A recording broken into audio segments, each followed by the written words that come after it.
Guys, welcome back to another video. అందరు ఎలా ఉన్నారు? నేనైతే చాలా బాగున్నాను. మీరు కనుక మన ఛానల్ని కొత్తగా చూస్తున్నట్లయితే please take a moment and subscribe. So ఈరోజు వీడియో ఏంటంటే బ్రెడ్ చూపిస్తున్నానని ఏమనుకోకుండా, ముందు ఆల్రెడీ బయట చూసారు కదా, డబుల్ కా మీఠా బ్రెడ్ హల్వా కాదు, డబుల్ కా మీఠా అని అంటారు దీన్ని. సో ఎందుకో లాస్ట్లో చెప్తాను. మనం ప్రాసెస్ అయితే స్టార్ట్ చేసేద్దాము. ఫస్ట్ అయితే నేను బ్రెడ్ చూపించాను కదా, అట్లా 4 పీసెస్ లాగా బ్రెడ్ కట్ చేసి పక్కన పెట్టుకోండి. నేను ఇక్కడ మనం రెగ్యులర్గా వాడతాం కదా 1 ప్యాకెట్ తీసుకున్నాను. సో 1 ప్యాకెట్కి నేను క్వాంటిటీ ఎలా చేస్తున్నానో ఇది ఫాలో అవ్వండి, పర్ఫెక్ట్గా వస్తుంది. సో ఇక్కడ నేను ప్యాన్ తీసుకొని ఒక 2 to 3 టేబుల్ స్పూన్స్ నెయ్యి వేసి మనకు కావాల్సిన డ్రై ఫ్రూట్స్ యాడ్ చేసి ఫ్రై చేసుకొని పక్కన పెట్టుకోవచ్చండి. నేను ఇక్కడ క్యాష్యూస్ అండ్ కిస్మిస్ యాడ్ చేశాను. మీరు ఈ ప్లేస్లో బాదం కూడా వేసుకోవచ్చు. సో అవి తీసేసిన తర్వాత సేమ్ ప్యాన్లో ఒక 1/2 లీటర్ ఆయిల్ పోసుకున్నానండి. ఆయిల్ అనేది బాగా హీట్ అవ్వాలన్నమాట. ఆయిల్ అనేది హీట్ అయ్యేదాకా వెయిట్ చేయండి. సో ఆయిల్ అనేది బాగా హీట్ అయిన తర్వాత ఈ బ్రెడ్ పీసెస్ అనేవి వేసుకోవాలండి. సో దట్ వెంటనే కలర్ వచ్చేస్తుంది, టైం ఎక్కువ పట్టదు. సో వెంటనే టర్న్ చేసుకుంటూ ఉండాలి, కొద్దిగా చూసుకోవాలి, లేదంటే మాడిపోతాయి ఈజీగా. చూస్తున్నారు కదా, నేను వేసిన వెంటనే వితిన్ 2 to 5 సెకండ్స్లో టర్న్ చేసేస్తున్నాను. సో ఆయిల్ అనేది బాగా హీట్ అయ్యి ఉంది ఆల్మోస్ట్, అందుకనే వెంటనే కలర్ వచ్చేస్తుంది అనమాట. సో ఇట్లా గోల్డెన్ బ్రౌన్ అయ్యేదాకా ఫ్రై చేసుకొని పక్కన పెట్టుకోవాలండి. సో దీనికి ఆయిల్ అనేది కొద్దిగా ఎక్కువే పడుతుంది. సో కొంచెం మీరు డైట్ హెల్త్ పక్కన పెట్టుకొని ఎప్పుడన్నా ఒకసారి చేసుకొని తినొచ్చు. నేను ఈ ప్రాసెస్ చూపిస్తున్న ప్రాసెస్ నేను ఒక ఆంటీ దగ్గర నేర్చుకున్నాను. మనకి ఇప్పుడు బయట క్యాటరింగ్స్లో చేస్తారు కదా, అట్లా ఒకసారి మా ఇంట్లో ఫంక్షన్ అయితే ఆంటీ నాకు చూపించారనమాట, దగ్గరుండి నేర్చుకున్నాను. సో ఇంతేనా అనిపించింది బ్రెడ్ హల్వా చేయడం. అప్పటి నుండి సింపుల్గా చేసేస్తున్నాను అనమాట. సో ఆ కథ అంతా పక్కన పెడితే ప్రాసెస్లోకి వెళ్దాము. చూస్తున్నారు కదా, నేనైతే 1 by 1 ఒక్కొక్క ట్రిప్గా ఇలా ఫ్రై చేసుకొని పక్కన పెట్టుకుంటున్నానండి. మీరు కొంచెం ఇవి ఫ్రై అయిన తర్వాత కొద్దిగా ఒత్తుకుంటే వేరే గరిటెతోటి ఎక్సెస్ ఆయిల్ అనేది చాలా వరకు వచ్చేస్తుంది. చూస్తున్నారు కదా, నేను ఫ్రై చేయడం అయితే అన్నీ అయిపోయిందనమాట.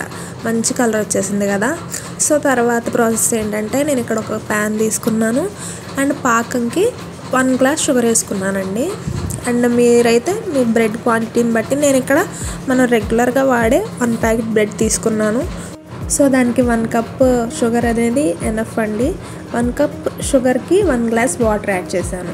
సో అంతే, ఇంకంతకు మించి ఎక్కువ వేస్తే పాకం అనేది సరిగ్గా రాదు. 1:1 రేషియోలో తీసుకోండి. మీరు ఎంత తీసుకున్నా ఇదే రేషియో మెయింటైన్ చేయండి.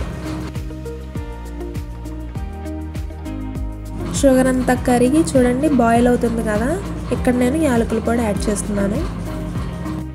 సో ఈ ప్రాసెస్ కనుక మీకు సింపుల్గా అండ్ ఈజీగా అనిపిస్తే మీరు కూడా డెఫినెట్గా ట్రై చేయండి. ట్రై చేసి ఎలా వచ్చిందో నాకు మాత్రం చెప్పడం మర్చిపోవద్దు. సో దట్ నాకు కొంచెం హ్యాపీగా అనిపించింది అనమాట. సో ప్రాసెస్లోకి వెళ్తే ఇక్కడ మరగడం స్టార్ట్ అయింది కదా. సో మనం ఫ్రై చేసి పెట్టుకున్న బ్రెడ్ పీసెస్ అనేవి ఇక్కడ యాడ్ చేసేయాలండి. కొంచెం కొంచెంగా యాడ్ చేసుకుంటూ ఉండాలన్నమాట. ఇవన్నీ యాడ్ చేసిన తర్వాత ఫస్ట్ మనం చేయవలసింది ఏంటంటే, ఫస్ట్ ఒక్కసారి పై నుండి కిందకి అన్నీ కలుపుకున్న తర్వాత మనం పద్దాక గరిటె పెట్టి దాన్ని తిప్పుతూ ఉండకూడదండి, గుర్తుపెట్టుకోండి. అలా కనుక చేస్తే అది హల్వాలా అయిపోద్ది, అస్సలు బాగోదు తినడానికి కూడా. మనకి డబుల్ కా మీఠా ఎప్పుడైనా చిన్న చిన్న పీసెస్గా ఉంటేనే కొంచెం తినడానికి కూడా బాగుంటుంది, హల్వాలా అయిపోతే తినలేము కూడా. సో అట్లా పాకంలో అనేది అవి ఇంకిపోయి మెత్తగా సాఫ్ట్ అయితే సరిపోతుంది. చూపిస్తాను కదా, నేనైతే ఎక్కువసార్లు కలపలేదు అసలు, అట్లా పీసెస్గా ఉంటేనే బాగుంటుంది. ఒకసారి ఈ ట్రిక్ అనేది ట్రై చేసి చూడండి.